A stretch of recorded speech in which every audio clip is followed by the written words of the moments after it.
அன்பார்ந்த ஞானவழி YouTube channel நேயர்கள் அனைவருக்கும் வணக்கம். இந்த பதிவில் மீனராசி உத்திரட்டாதி நட்சத்திர அன்பர்களுக்கு நல்ல தலைப்பில் பயனுள்ள தகவலை காணலாம். இந்த காணொலியை கடைசி வரை முழுவதும் பார்த்து பயன்பெறுங்கள். நம்முடைய ஞானவழி யூடியூப் சேனலை பார்த்து கொண்டிருக்கக்கூடிய அன்பர்கள், இதுவரை சப்ஸ்கிரைப் செய்யாத அன்பர்கள் மறக்காம நம்முடைய சேனலை சப்ஸ்கிரைப் செய்து கொடுக்க இருக்கின்ற ஆல் பட்டன் அழுத்திங்க. நன்றி. உத்திரட்டாதி நட்சத்திரத்தில் பிறந்தவர்களுக்கு எந்த வயதில் முன்னேற்றம் வரும்? பிரம்மன் படைத்த தலைவிதிப்படி உங்களுக்கு சந்திரனுடைய கர்ம சாபம், சந்திர பகவானுடைய கர்ம சாப தோஷம் என்ன செய்யும்? உங்கள் வாழ்க்கை ரகசியம் இந்த பதிவில் காணலாம். மண்ணில் மனிதனாக பிறந்த அனைவருக்கும் முன்ஜென்ம கர்ம சாபம் உண்டு. கர்மா சாபம் இல்லாமல் யாரும் மண்ணில் மனிதனாக பிறக்க முடியாது. 27 நட்சத்திரங்களுக்கும் 9 நவகரங்களில் 8 நவகரங்களுடைய கர்ம சாப தோஷம் உண்டு. கேது பகவானுக்கு மட்டும் சாபம் கிடையாது. கேது ஞானக்காரகன், மோட்சக்காரகன். உத்திரட்டாதி நட்சத்திரம் சனி பகவானுடைய 3வது நட்சத்திரம். உத்திரட்டாதி நட்சத்திரத்தினுடைய கணம் மனுஷ கணம். விலங்கு பெண் பசு.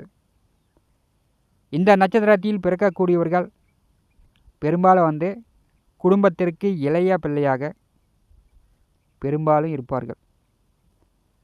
சராசரியான உயரம் கொண்டவர்களாக சற்று கருமை நிறமாகவும் இவர்கள் இருப்பார்கள்.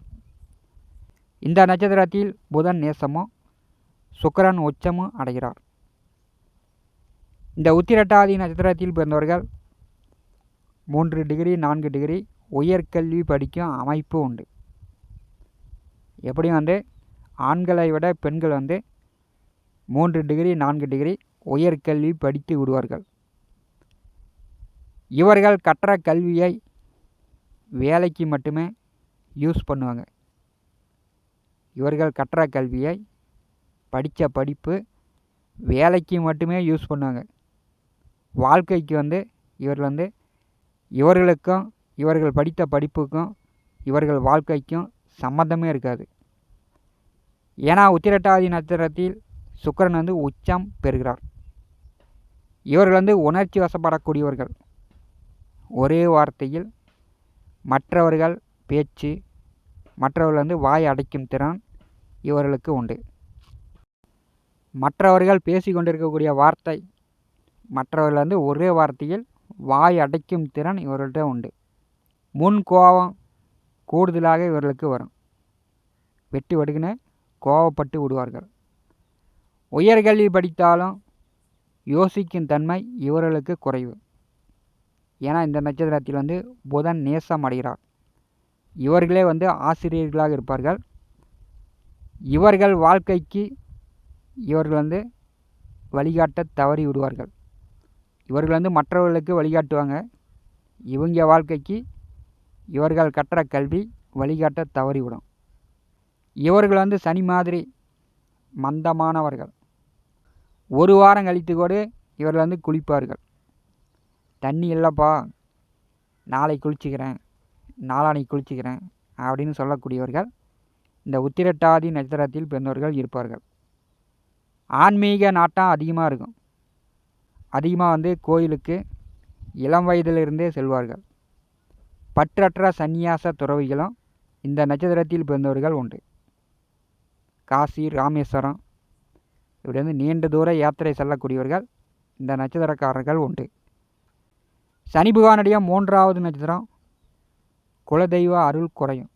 ஏன்னா காலபுருஷனுக்கு 12வது வீட்டில் கடல் ராசியில் இருக்கும்போது இவர்களுக்கு குலதெய்வ அருள் குறையும். தந்தைக்கும் இவர்களுக்கும் கருத்து வேறுபாடுகள் வரும். அப்பா ஒன்று சொல்வார், இவங்க ஒன்று செய்வாங்க.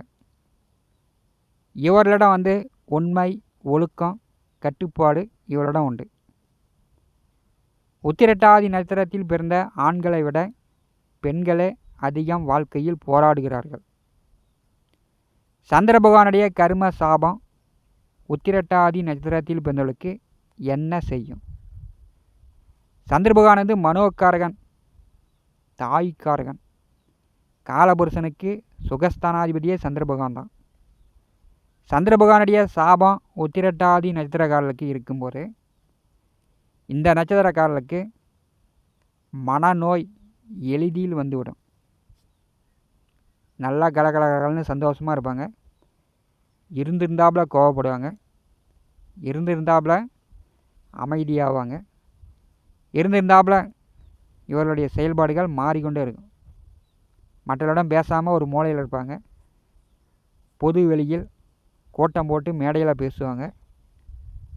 இவர்களுடைய மனநிலை மாறிக்கொண்டே இருக்கும். மனநோய் இவர்களுக்கு எளிதில் வந்துவிடும்.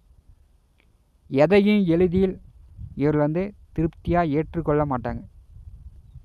பட்டம் பதவி வந்தாலும் இவர்கள் திருப்தியாக அதை ஏற்றுக்கொள்ளாத மனநிலை இவர்களுக்கு உண்டு. சந்திர பகவானுடைய கர்ம சாபம் பெற்றதால் உத்திரட்டாதி நட்சத்திரக்காரர்களுக்கு இந்த சந்திர பகவானுடைய தோஷம். சந்திரன் மாத்திரு தாய்க்காரகன், மனோக்காரகன். இந்த நட்சத்திரத்தில் பிறந்த ஆண்களை விட பெண்களே அதிகம் பாதிக்கப்படுகிறார்கள். பெண்களுக்கு திருமணம் தாமதப்படுகிறது. தாய்மை பேர் அடைய சந்திர பகவானுடைய கர்ம சாபம் அவ்வளவு எளிதாக பெண்களுக்கு தாய்மை பேர் வரம் கிடைக்க மாட்டுகிறது. தாயாருக்கு அதிக மன வருத்தங்கள் இவர்கள் மூலம் ஏற்படுகிறது. சந்திர பகவானுடைய கர்ம சாபம் உத்திரட்டாதி நட்சத்திரக்காரர்களுக்கு இருக்கும்போது இவர்களுடைய செயல்பாடுகளால் இவர்களுக்கு திருமணம் நடக்காமல், சுபகாரியங்கள் நடக்காமல் இவர்கள் வருத்தப்படுவதை பார்த்து தாயாருக்கு அதிக மன வருத்தம் ஏற்படுகிறது. தாய் மாமன்கள் வழியில் பெரும்பாலும் இவர்களுக்கு ஒற்றுமை வராது. மனம் எப்போதும் எதையே ஒன்று யோசித்து கொண்டே இருக்கும். இவர்களுக்கு எளிதில் மனநோய் வந்துவிடும். பட்டும் படாமல் பேசுவார்கள். ஆசையாக பேசுகிறாங்க அப்படின்னா உடனே கோபமாக பேசுவாங்க. பட்டும் படாமல் பேசும் தன்மை இவர்களிடம் உண்டு. எனக்கு யாருமே இல்லை, நான் தனியாக இருக்கிறேன் அப்படின்னு இவர்கள் மனம் சங்கடப்படும். உடன் பிறந்தவர்கள் 4-5 பேர் இருந்தாலும் இவர்கள் தனிமையை விரும்புவார்கள். தனிமையாக இருப்பது போல், யாரும் உறவுகள் இல்லாதது போல் இவர்கள் ஃபீல் பண்ணுவாங்க. சந்திர பகவானுடைய கர்ம சாபம் உத்திரட்டாதி நட்சத்திரக்காரர்களுக்கு இந்த மனநிலையை ஏற்படுத்தும். மனசை போட்டு நீங்களே யோசித்து யோசித்து இந்த கோயிலுக்கு போகலாமா, அந்த கோயிலுக்கு போகலாமா அப்படின்னு நீங்களே நிறையா கோயிலுக்கெல்லாம் சென்று வருவீர்கள். இறைவனை மனம் உருகி உருகி வேண்ட வைக்கும். உண்மையில் உத்திரட்டாதி நட்சத்திரத்தில் பிறந்தவர்களுக்கு இறைவனுடைய அனுகிரகம் கிடைக்குமா அப்படின்னா கண்டிப்பாக கிடைக்காது. ஏன்னா சனி பகவானுடைய 3வது நட்சத்திரம் மோட்சஸ்தானத்தில் 12வது வீட்டில் அமர்ந்திருக்கிறது. உலக ஜீவராசிகள் அனைத்திற்கும் மோட்சம் கொடுக்கக்கூடிய நட்சத்திரம் இந்த உத்திரட்டாதி நட்சத்திரம்.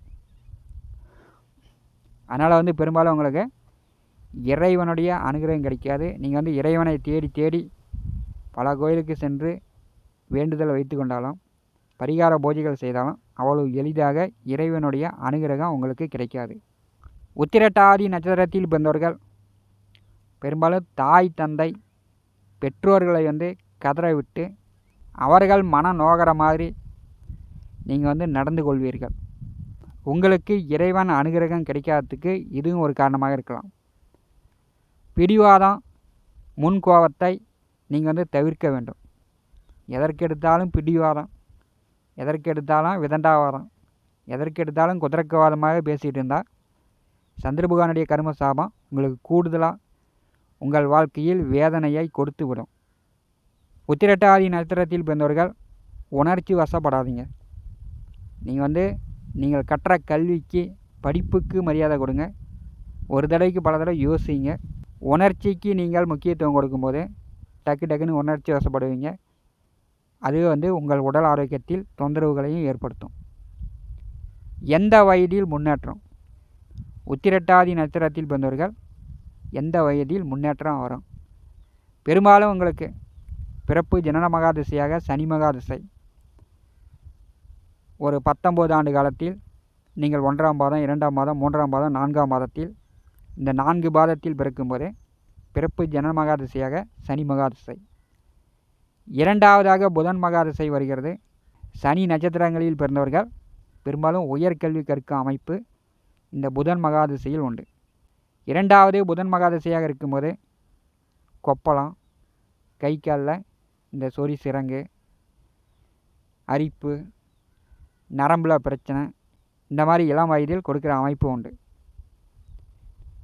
உத்திரட்டாதி நட்சத்திரத்தில் பிறந்தவர்களுக்கு 3ஆவதாக கேது மகாதிசை வரும். படித்து முடித்தோடனே இவர்களுக்கு வெளியில் வேலை கிடைக்கும்.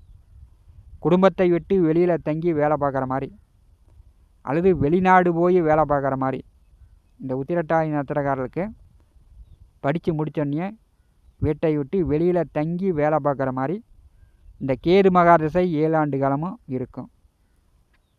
உத்திரட்டாதி நட்சத்திரத்தில் பிறந்தவர்களுக்கு எப்போது உயர்வு, எப்போது உங்கள் வாழ்க்கையில் முன்னேற்றம் அப்படின்னா சுக்கிர மகாதிசை 20 ஆண்டு காலம். 20 ஆண்டு காலமும் நீங்கள் நினச்ச மாதிரி எதிர்பார்த்த மாதிரி கலைத்துறையில் ஜொலிக்கலாம். சினிமா துறையில் நடிகர் நடிகைகள், பாடலாசிரியர், பாட்டு பாடுவது, இசை மியூசிக் போடுவது, இப்படி சினிமா துறையிலும் ஜொலிக்கிற அமைப்பு உத்திரட்டாதி நட்சத்திரக்காரர்களுக்கு உண்டு. ஏறத்தாழ பார்த்திங்கன்னா ஒரு 35 வயதிற்கு மேலாகிவிடும். கேது மகாதிசை உங்களுக்கு எப்போ முடியுதோ அப்போ தான் உங்கள் வாழ்க்கையில் முன்னேற்றங்களை நீங்கள் காண்பீர்கள். பெண்களாக இருக்கும்போது சுக்கிர மகாதிசையில் தான் திருமணம் நடக்கிறது. பெரும்பாலான பெண்கள் 35, 40, 45 திருமணம் ஆகாமல் முதிர்கன்னியாக பார்க்க முடிகிறது. இதெல்லாம் ஏன் அப்படின்னா இந்த நடுமத்தியில் திருமண வயதில் கேது மகாதிசை வரும்போது கேது கெடுத்து விட்டு ஞானத்தை கொடுத்து விடுகிறார். கோயில் குலமாக அலைய வைக்கிறார். கேது மகாதசை முடிந்தவுடன் திருமணம் நடப்பதை காண முடிகிறது. உத்திரட்டாதி நட்சத்திர அன்பர்களுக்கு சந்திரபகவானுடைய கர்ம சாபகம் உங்களுக்கு இருப்பதனால் நீங்கள் உணர்ச்சி வசப்படாதீங்க, பிடிவாதமாக இருக்காதீங்க, முன் கோவப்படாதீங்க. மற்றவர்கள் என்ன சொல்கிறாங்க அப்படின்னு கேட்டு அறிந்து புரிந்து பேசுங்க. உங்கள் வாழ்க்கை நன்றாக இருக்கும். இந்த காணொலியை பற்றி உங்களுடைய மேலான கருத்துக்களை நம்முடைய கமெண்ட் பாக்ஸில் பதிவு செய்யுங்கள். நம்முடைய ஞானவழி யூடியூப் சேனலை பார்த்து கொண்டிருக்கக்கூடிய அன்பர்கள், இதுவரை சப்ஸ்கிரைப் செய்யாத அன்பர்கள் மறக்காமல் நம்முடைய சேனலை சப்ஸ்கிரைப் செய்து கூட இருக்கின்ற ஆல் பட்டன் அழுத்திங்க. தினந்தோறும் நம்முடைய சேனலில் ஜோதிட பலன்கள் பதிவிடப்படும். உடனுக்குடன் பார்த்து பயன்பெறுங்கள். நன்றி, வணக்கம்.